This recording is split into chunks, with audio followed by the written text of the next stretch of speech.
I am in the process of converting main crop garden number 4 and 5 into perennial, and the primary species are honeyberries or hascaps, and there is some other species mixed in. I have gooseberries, aronia, bush cherries, service berries. This one has a couple of apple trees in it that I think I'm going to take out. I'm not excited about apples anymore. I just think everybody's got apples, and I don't want to have what everybody has. I have asparagus mixed in. That's another perennial. You can see the green leaves there in the distance. Black raspberry in the corner. That's remnants of a long fence here of black raspberries that I just gorged myself on for years, and then I decided to move on to something else. This one has younger honeyberries that I've got planted. I still got a bed and a half there to go, but I'm probably going to diversify. I recently ordered a dwarf aronia. That sounds interesting. There's more service berries and bush cherries in the background. I've got biennials growing in this plastic area. We have white salsify, black viper root, and parsley roots. We do have some gooseberries growing in here, and thornless blackberries. I just tubed them up yesterday because the voles will girdle them. That one actually, the first one, actually 3/4 or maybe even more of the bottom was girdled already, but they left a strip up one end. So we'll see how that does. And there's a plum tree in the background. I'm taking that plum tree out of here. There's more thornless blackberries in the corner over here. Of course, then we have the leaf mulch that I put it over around the honeyberries from the black walnut tree up front by the garage. It's just to help the ground to keep it thawed out just a little longer for more root development. The way I read, the plants or bushes and trees, they like to grow roots in the fall and then they grow their leaves in the spring. I mean, that's basic, generalized, but I go with that. Main crop garden number 5, under transition. Oh, I also have a bed of my grandma's spring onions in there, and I've planted elephant garlic in both of these, so there'll be elephant garlic growing as the honeyberries mature. So I'll probably get another year. I'll probably get another 2-3 seasons of planting elephant garlic in here before the bushes are just shading everything out, and the other one I'll probably get another 2 seasons. But that's succession. Everything here is in succession other than a few garden beds for annuals. It's cold enough that the ground is froze right now. I wanted to pot this soil here up. This is actually compost from last year, but I'm going to have to wait for a warmer day. Here's the experiment of black walnuts going on here, and it's interesting to see that the husks are actually dropping off, but those are frozen. I just want to see what happens. I had to cover it in chicken wire because the squirrels would eat them all. So this one is covered in straw. This one is covered with the leaves from the black walnut tree. And this one here is full of water. There are actually nuts in there, and this is full of water. And now it's going to freeze. We'll see what happens. It's an experiment. Earlier or late summer, I actually took these peach trees and I cut all the branches off that are on the side of these garden beds. This is main crop garden number 3. And then I began the process of tying it. You can see the strings going across. I'm tying it and making it lean over my access path here.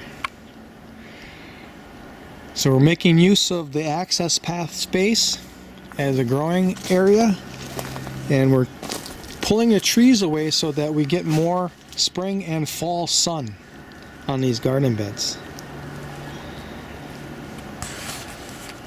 Interesting, and rabbits actually girdled this kiwi vine and left just one little strip here. There's just one strip. I gotta get an angle here so you can see just one strip. From here to here, that's all there is of bark that was left after they girdled. This was right down to the heartwood here. And since then, the kiwi really developed a brand new skin here. Look at, that's the heartwood, that little bitty crack, and all the rest of this now is you know, probably Cambrian layer in the outer layer of bark that's sending nutrients up and down the vine. Well, this year I put a cage around here, so what happened was is we had snow, and the snow grew up over the top of this bottom cage, which ended right here, and then they girdled it above that. So now I've caged it up higher. And amazingly, this kiwi never suffered a drop of leaves or a dieback. It actually sent enough nutrients through that little thin strip of bark to keep the vine going. And it even provided some kiwis last year, even though I have just one male that's just limited, started blossoming on a limited basis. Maybe next year we're going to have kiwis everywhere, because I got a lot of kiwis planted. That's the vine of choice here in my permaculture setting. I'm no longer wanting to plant grapes. Grapes are just require too high a maintenance. I don't want grapes no more, and I don't want apples other than maybe some really old-fashioned apples that are more sour, have a lot less sugar in them, like this Wolf River, and less prone to being predated on and by both diseases and critters. I think I'm going to cut down 90% of apple trees that I planted here. What a waste of space. It's a mistake to be planting apples and grapes in a permaculture setting. They just require too much maintenance to keep the diseases and the pests from affecting the fruit and the leaves and the trees. I'm replacing those with a species like cornelian cherries and hazelnuts. Pears are actually rather disease-free, and this is mountain ash. I ordered 25 more I ordered 50 more mountain ash just yesterday. And most of them are going to be going north, but I'm going to plant some of the American mountain ash here. They don't grow very tall, so they're not going to be highly competitive. This one here has no disease problems whatsoever. It hasn't fruited yet. You can see that they're still holding on to some leaves here. Right up, way up there, way there. And you can eat the fruit. It's not sweet, so you don't have to worry about getting diabetes. But there I go. Siberian peach trees. I haven't seen any problems whatsoever with those. I should put together a list of fruit and nut trees that I'm gonna start promoting in a permaculture setting. And in a permaculture setting, this is something that's not organized.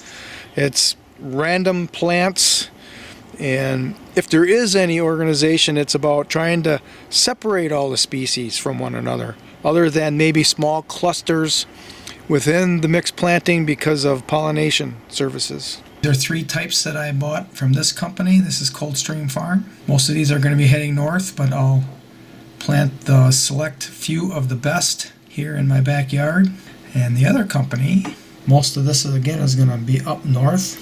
The Chinese chestnut I'm planting in my backyard because I do have one chestnut tree growing. I think I planted a half a dozen or so, and one is living, surviving, growing very well. I want to have a mate for it, and I've tried northern pecan a few times. They always die out. I got 3 of those. More service berries, the regent, 1 or 2 of those, because those are large berries. 1 or 2 of those in the backyard. Everything else is heading north. That's what I'm spending my money on. Happy for it. I won't be getting them until early spring. I'm asking for an April 1st delivery. I also want them to contact me before they send them, just in case the ground is still froze. And if the ground unthaws in March, I'm going to want them earlier. That's where I'm heading, right here. More planting. Every year now since 2011. Instead of buying Christmas gifts for people, I am buying trees to plant on the landscape.